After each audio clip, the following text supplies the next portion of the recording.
Welcome, final expense agents and brokers, to the most popular audio training and podcast in the industry, The Lead Jerk Show, where we cut through the red tape and give you only the best in expert interviews. So strap in and grab a cold beverage and get ready to learn and earn. Now, it's my pleasure to introduce you to the one and only Matt Lowery, also known as The Lead Jerk.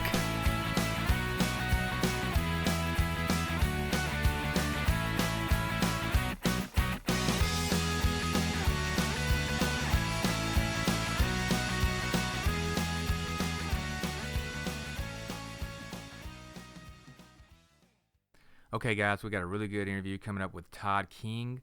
Unfortunately, around the 30 to 31 minute mark, Skype decides to go haywire, and it threw our timing off really bad, so I had to cut the interview at that moment while I was editing. But still, a lot of great information up to that point, so I do apologize for that happening, but that happens sometimes with technology. So sit back and enjoy. Thanks. Todd King with us today, and Todd, I just want to say I appreciate your time in coming here and spreading some of your knowledge for the people that listen to these interviews. We're looks like we're turning out to get quite a bit of views and so forth. And if you could, would you mind just for those who may not know who you are, could you give us a little bit of information? Again, your name's Todd King, and maybe any website, phone number, email address, summary of what you do, kind of how you got into this whole big insurance world. Absolutely. And I appreciate the opportunity to talk a little bit about us and hope it does help somebody out there. But as we said before, Todd King, and we do have a couple of websites, trkingim.com. The IM stands for insurance marketing. We also have finalexpense101.com. My email is todd@trkingim.com. And on both of those sites, I just wanted to mention real quick, if anybody ever needs a question answered or anything like that, we do have a live chat feature on both of those sites now. So I can go in and ask a question or call. By the way, the numbers for that are 540-400-6275 or 800-590-7207. So easy to reach us. Yeah, excellent. I did notice that that chat feature pops up. That's pretty cool. I don't see that a lot, so that's pretty neat. Yeah. We definitely do like that. We've helped out a lot of agents doing that as well. So now, as far as a little bit about me and how I got going, I started back in. I really can't remember the exact date now, but I think it was like 1999, which was actually my second go around in the insurance industry, and really the only one that matters. The other one was with Primerica to begin with. And we didn't do too much there, even though I did learn a lot on life insurance itself. But it sure helped me with final expense when I entered into the senior market. I started working with an agency out of Bowling Green, Kentucky, where that's all we did. We targeted seniors. We did, the full gamut. It was just more than final expense. We did Medicare supplements, long-term care, annuities, things like that. And of course, during that time, there was no such thing as Medicare Advantage. There was Medicare Choice, but it didn't pan out. So right. Then later they came in with the MA plans. So in a nutshell, we pretty much focused in on the Medicare and final expense. I myself was out in the field, sold a ton of it.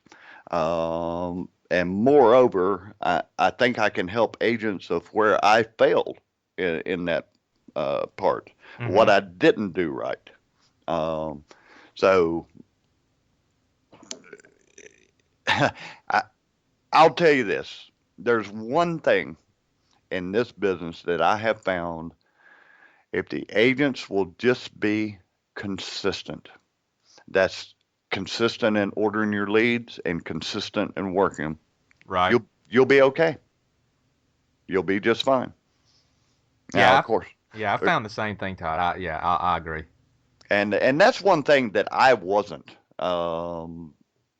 When I was actually in the field, I would work really hard and make a ton of money, and then I'd just sit back and do nothing, which is the wrong thing to do. It really is. I've seen many agents who have done the same thing that eventually they got out of it. In my case, I just sort of kept it going. And as far as recruiting goes, you know, I actually went on the insurance agent forum there. I had already seen sort of the writing on the wall. I was my background and things that I've done in my life is tended to go towards the recruiting side.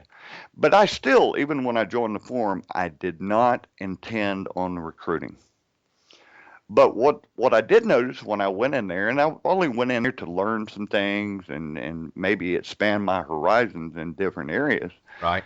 But one of the first things that I noticed was all of these agents on these very low contracts.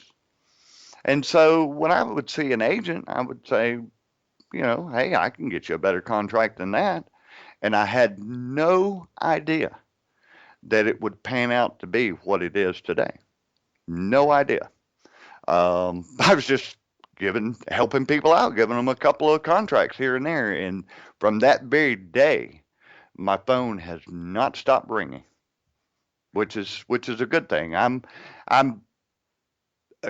I'll say a great salesperson, even though I don't really consider myself a great salesperson. I consider myself more of an educator than a salesperson because I'm just not that type to push.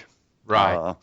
And there are some great ones out there who are good at that. Your Tim Winders and things like that. They know how to push easy. I've never done that. I just go out there, I find out what they need. Either they need it or they don't. Either they can afford it or they can't. Right. Right. Consistency, like you said, get in front of enough people. Exactly. I almost hate saying it's a numbers game. But it is. It comes down to brass tacks. It is a numbers game. Now, there's many things you can do to improve those numbers, but even the brand new agent who doesn't know anything, if you just get out there and just keep going, you'll learn along the way. You're gonna lose some that the normal little bit of an experienced agent would have gotten. Sure, it is part of the process. There's so many things. Even we have Final Expense 101. Of course, I think it's great and all that. And there's other sites out there that are great. There's other mentors out there.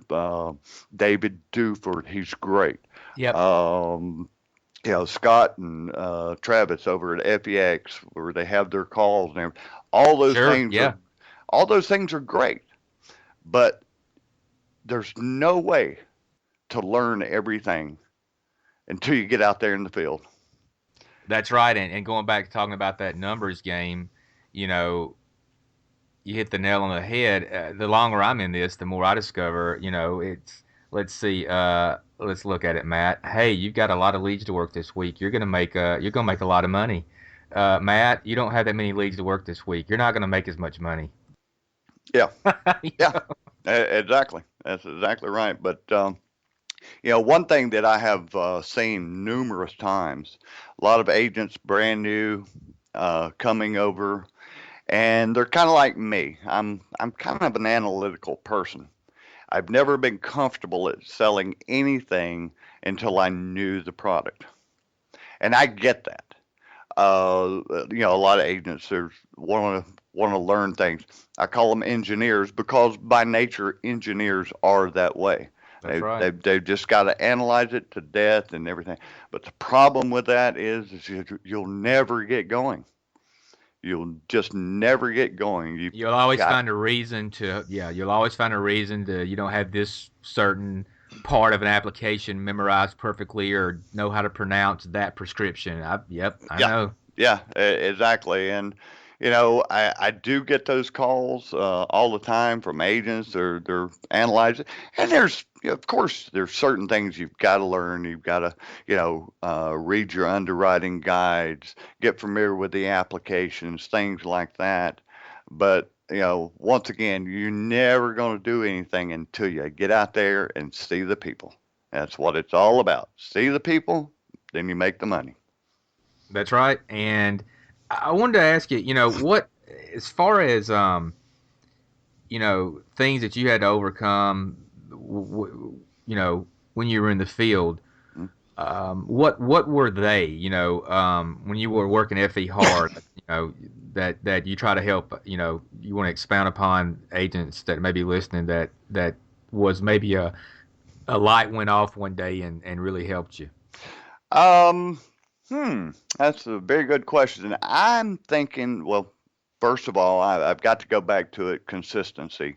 Um, Learning that the hard way, just being consistent, but also learning to accept no, and then move on. Uh, eh, Sometimes you run across these clients and what you've got is good for them, but they just won't make that move. And learning how to accept that and just go on and realize that whatever, they've got their own reason. Yeah, you Me, can't chase them forever. That's yeah, right. Yeah. exactly. Meanwhile, I'm wasting my time. But I will say this.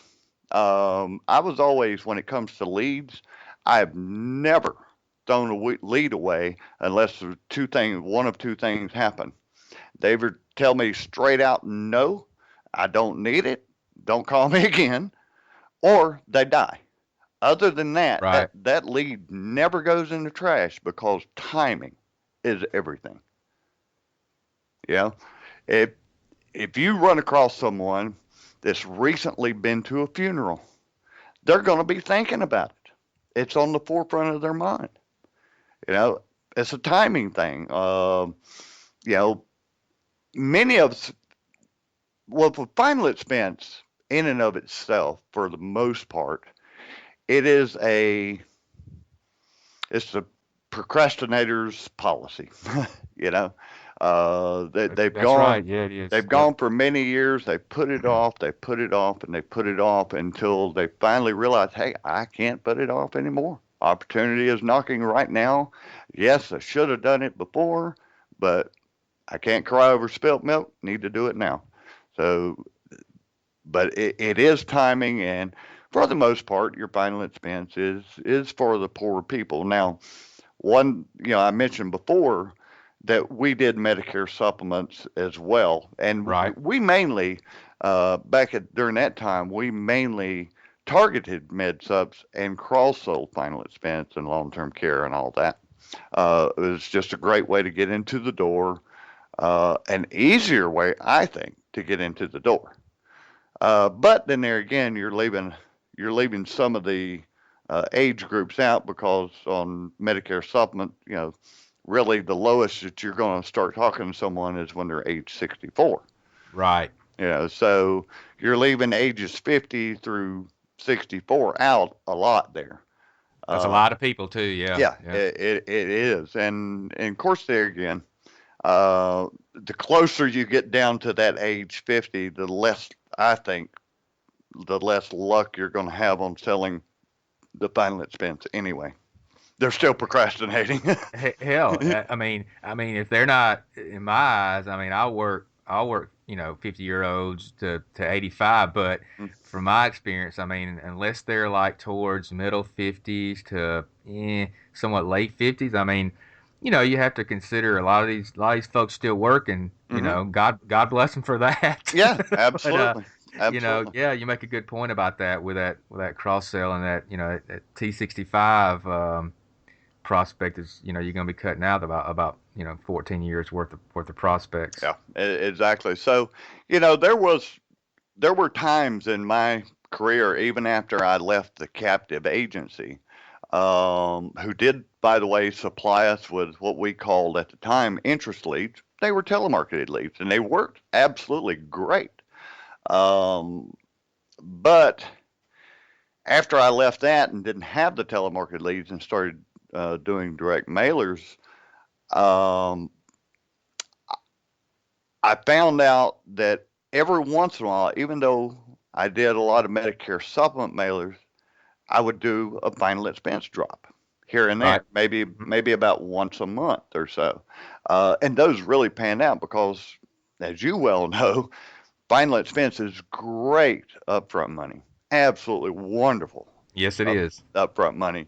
Little low on the renewals, and it takes a while to build up. But then on the Medicare side, there's where you're building your renewals. So, and that's kind of the reason why I purport doing both, if the agent wants to. Many agents out there don't. I've got many agents myself that only do final expense. They're not interested in Medicare supplements at all. And actually, a couple of agents that are the other way around just won't cross sell final expense. I don't get it. But I found a lot of times being in the home of the Medicare client, uh, if you just ask them about their life insurance, you'd be surprised what you find in there. Right. Either gonna need it or they're not. Exactly, exactly. A lot of the Medicare supplement recipients, they'll do a lot of add-ons. They Hmm. and of course there again, here's another thing that I absolutely love, and you've probably run across this: Hmm. single premium whole life. Yep. For those Uh, people, yeah, yeah, definitely. yeah, and the thing about that is I've had many agents that say, I can't figure out how to market the single premium. Well, guess what? I've never figured out a way either, and I have searched high and low. You don't market for it. You have to look for it while you're in the home, and there's Right. a couple of places. I hope you don't mind me sharing this. There's Go a for it. couple of places that you look for it. First of all, John, have you ever run across somebody that says, "Well, I don't need the final expense. I've got a CD sitting over here that's set aside for that." Hmm. Yep. All the time. There's one place right there because you can show them how you could take that. Let's say they've got 10,000 in a CD, which, by the way, will go through probate unless they have somebody else on that CD. That's right. So it's going to be held up. But you can show them how you could take that money if it's truly earmarked for that. You could take that money, immediately increase the size of their estate, and I'm just going to throw a number out there. You could take that Hmm. 10,000 and maybe buy them 14,500, and Right. and that CD will never grow to that. Not And that much. yeah, Especially depending on how old they are. Yeah. yeah. Yeah. I mean, in their lifetime, they'll never see that.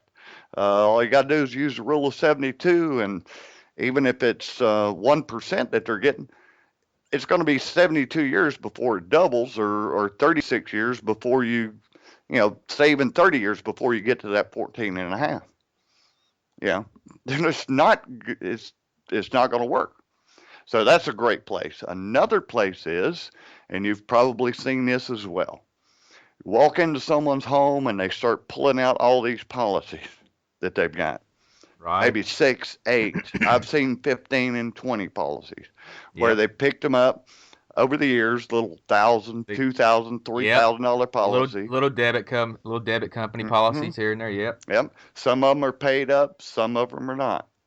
And a lot of times, what you can do is take all the cash values in there, put it over into a single premium.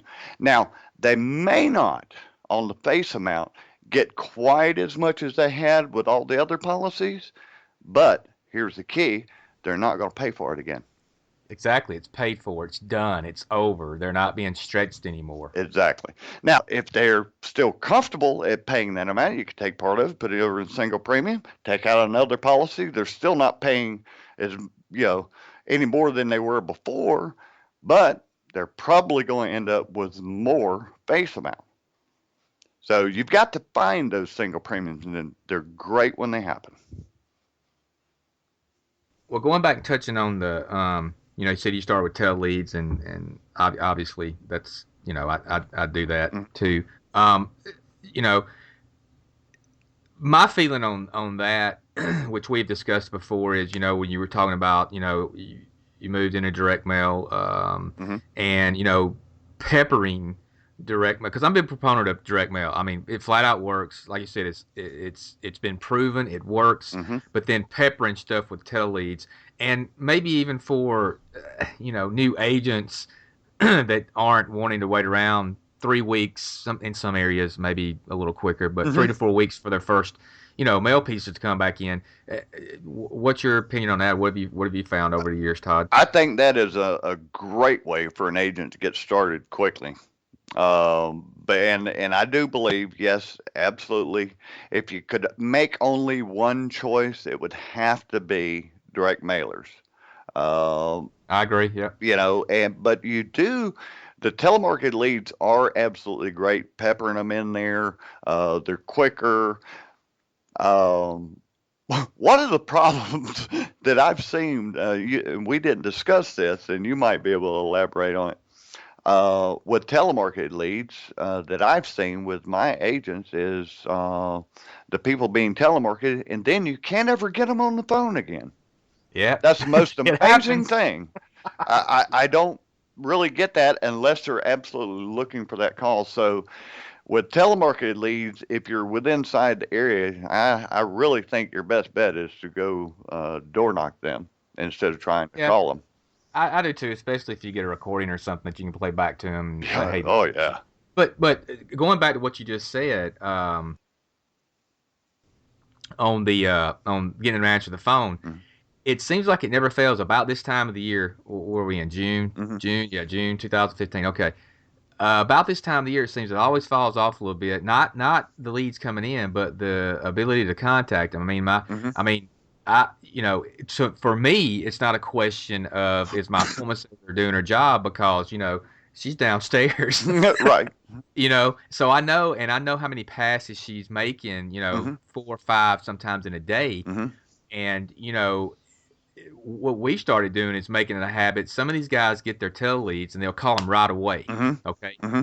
Well, depending on how fast that lead is delivered to the agent from the time it's generated, you might want to set on it about 48 hours, because what I'm finding is if they're called a little too quick, they're gunshot thinking they're getting another call from somebody. So Ah. 8 to 72 hours is a little cool down period from when they Mm-hmm. got the initial call. Mm-hmm. And then she can sneak in there, and sometimes, that she'll get them and then call at different times too. But that's what I found is some people call them back too fast. Right. Right. Okay. All right. That's fair enough, and that actually makes sense to me. Yeah. Yeah, and it goes back to along, I despise door knocking. I hate it. If I've got enough appointments, I'm just not going to do it. I'll save that lead. Just as most people do, save it. And if I'm back in the area, I'll door knock it or whatever. But Mm-hmm. Mm-hmm. diminishing returns. After I know it's been called 25, 30 times, and it's time to door knock it. And I will say this. Since we're talking about the difference between telemarketing and direct mail by far is going to have a longer shelf life. And I tell Yeah. people that, they're like, "What do you mean?" So I go into explaining, hey, look, uh, 3 weeks maybe you tell lead, you're dead. You can't get them within that, you're dead. I Yeah. mean, you might hang on to it if you want to, Yeah. but it's done as far in my book. All right. A direct mail lead, I'm comfortable working at 9 months to a year. Mm-hmm. If that's what it takes before I give up. So Yep. I completely agree with what you're talking about as far as not getting rid of those. Yeah. Yeah. I've sold many of them like that. And matter of fact, I've gotten in mailers from where I dropped a year ago with this particular company. All of a sudden, here comes one in. Really? Wow. Okay. So sometimes the client's real late in sending them in, and then every once in a while I have gotten the stray lead that, oh, we never got this over to you. It's okay. I've sold those too. Right. You got stragglers that come in. Hmm. You know. So let me ask you this, Todd. This could be a touchy question, Okay. but you've been doing this so long, you've seen companies, when I say companies, I'm talking about carriers come and go. Some jump in, they get out Hmm. with specifically final expense. But Hmm. Who's your, if you could say, who's your favorite carrier now, or maybe favorite two or three carriers, and why from your experience, just, Right. looking from the outside in and the inside out, you've been on both sides. Right. Actually, I could name a list of companies and why I like them, and there is no one favorite. But I'll go over a couple of them in no particular order. Transamerica, the old Monumental. I like them just because of the ease of the underwriting with them. I'm not talking about the length of the app. I'm talking about the ease of the underwriting. No phone interview and things like that. They'll just take a lot of things that some of these Right. other companies won't. So we like them for that. Um, I like Settlers Life. Settlers Life, especially with their bonus program they're doing and with no intentions of taking that away. So, an agent might be on a 110 contract or whatnot, but if they'll put at least like 3,300 a month with them, that's an extra 10% bonus. So it's like being on a 120 contract. Mm. I Yep. like Royal Neighbors. Royal Neighbors has a good myriad of products. They are a very personable company. If you call them up, for instance, they actually act like they want to help you when you call them, unlike some of the other companies that treat you like you're a pain. You know, those companies that want your business. There's a few of those. Yeah, yeah, we've both been there. We've both been there. Uh, let's see if I can throw out. I do like Foresters.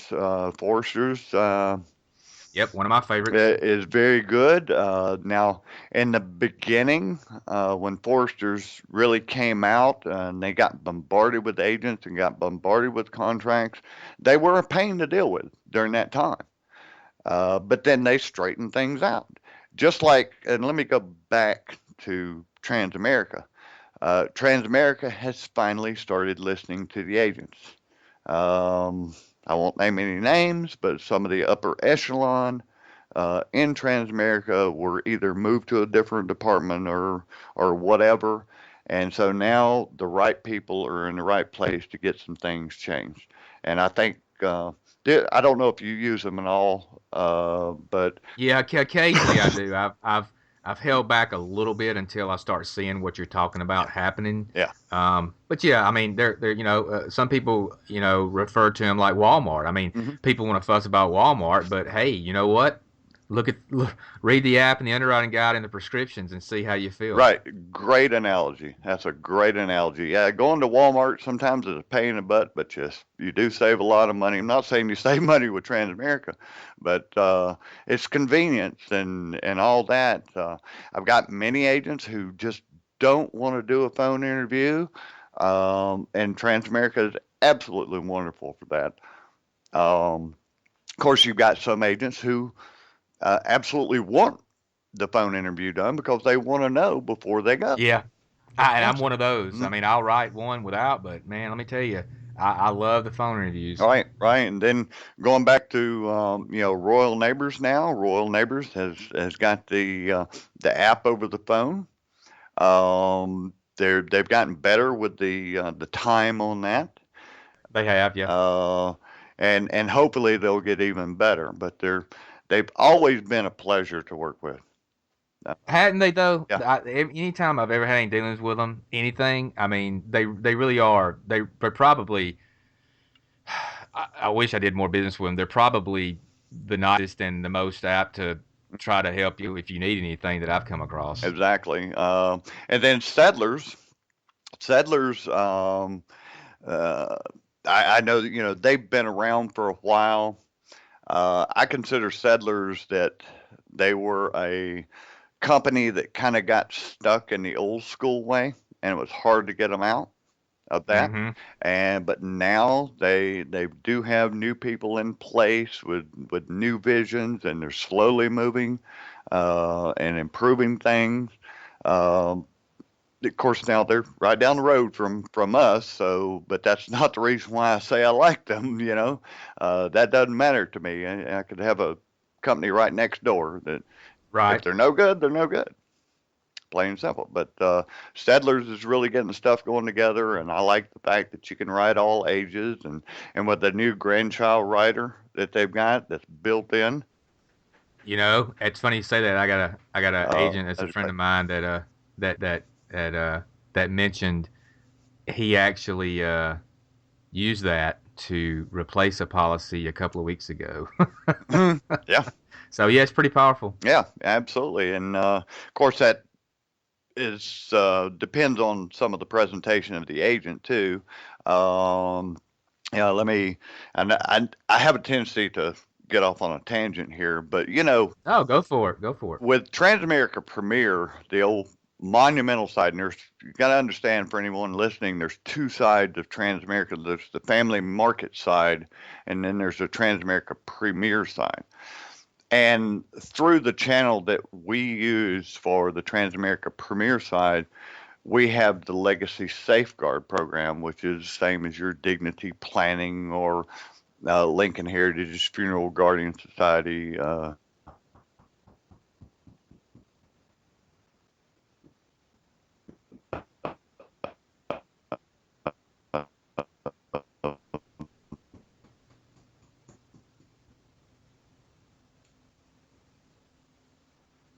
So Todd, I think you blanked Consumer out on Guardians. there for a second. You Clients will there? never use that program, but it is a Hey, great can you selling hear me, feature if Todd? the agents use it. Can you hear me? Oh, Can you hear me, yeah, Todd? You I'm here. blanked out. You blanked I out just a can. little bit. I Can you? can. Okay. Can you Yeah. repeat that last little bit Okay. I'm not sure what about the funeral guardian part? Yeah. Okay. What I was saying is the Legacy Safeguard and Settlers Covered program, by the way, is the same thing. If the agents will just use that, it is a great selling feature. But I do find a lot of agents won't use it. They won't use that tool that's in their bag. I don't really understand why. Maybe the agents don't feel like they need it or whatever. But We're younger and more stupid, Todd. I, I think that's it. right, right. Well, We're always go, go, go, but I agree. People need to slow down a little bit and learn their stuff a little better. yeah, I'm guilty of that myself. right, right. But yeah, excuse me. It is it's a great tool.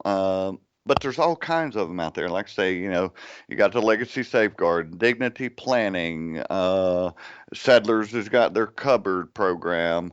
Uh, Chances are you've got at least one company that's got a program like that.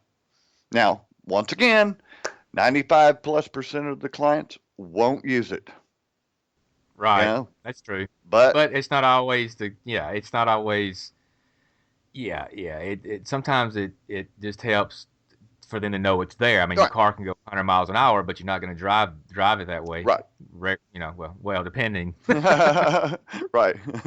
According to where you're at. But, Exactly, and what's going on. yeah, yeah. So, as far as agents in your group that you work with, what you got there as far as, I know you've mentioned some companies there, but like can you nail down like, product selection, lead selection? What's your take on all that as far as, carriers go and what you bring out, what's your agency all about? Okay. Well, we started the agency on of course our motto is do the right thing simply because it's the right thing to do. I've always believed in the agents. They're the ones out there doing the work. They're the ones bringing in the business, no matter how they do it, whether it's a lead or whatnot. It doesn't matter. They're the ones doing the work. If it weren't for the agents, these companies wouldn't be in business. So I've always believed that an agent should be on a higher contract. Now, if you're captive, and you're on the lower contract, maybe that's where you need to be. And there's nothing wrong with that, but you're going to be on a lower contract when you're captive. It's plain and simple. Right. And a lot of agents do need that. And matter of fact, let me touch on that 1 second. Okay. Structure. Yep, that's what I was thinking. That is a huge thing. And sometimes, if you want to be an independent agent, you've got to be self-structured. You've got to be self-disciplined. It's real easy, so easy. Most agents work out of their home, and it's so easy to wake up and say, yeah, man, it's supposed to be raining for the next 2 days. I better get on out there and cut that grass. Well, if you're working for someone else, you wouldn't be doing that. And you better rethink that. This is work. I have said for years this is a very, very simple business, but it is not easy. It does take work. And I think there's a lot of agents that get into this looking at what they can make by selling just one policy, and it has a tendency to make them a little lazy. I really think, especially in the final expense and Medicare supplement market, the senior market consists of a lot of lazy agents, and I can say that because I am one. I'm like Yeah. I don't want to work any harder than I have to.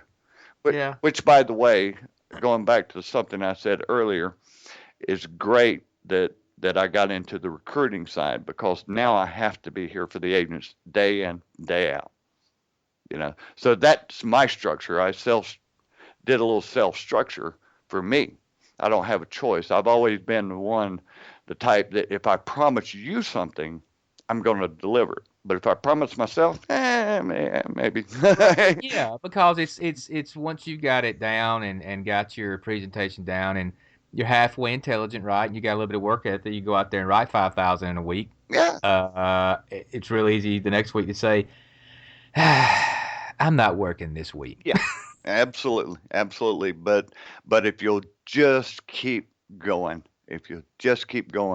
you'll really build something to where, you may be able to suck that money back and all that, because you've got to think of retirement when it comes. Right. Well, we talk to people every.